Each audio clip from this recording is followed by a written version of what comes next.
Sa sinaunang Israel, isang di karaniwang tipan ang nabuo kina Haring David at Prinsipe Jonathan.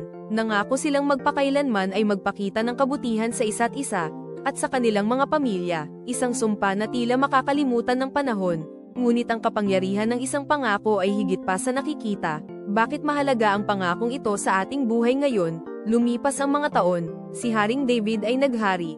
Ngunit may nagpaalala sa kanya ng kanyang lumang pangako. May natitira pa ba sa angkan ni Saul? Nahanap si Mephibosheth sa isang liblib at tigang na lugar, sa Lod-Ibar, isang prinsipe. Ngayon ay lumpo at nabubuhay sa takot, malayo sa palasyo. Isipin ang kanyang pag-asa na nawala. Ngunit ang biyaya ng Diyos ay hindi nagtatapos doon. Si David ay nagpakita ng kabutihan kay Mephibosheth. Lahat ng lupain ni Saul ay ibinalik, at siya ay kumain sa hapag ng hari, tulad ng isang anak. Gaya ng nakasaad sa 2 Samuel Kabanata 9, talata 7, sinabi ni David, "Magpapakita ako ng kabutihan sa iyo dahil sa iyong amang si Jonathan."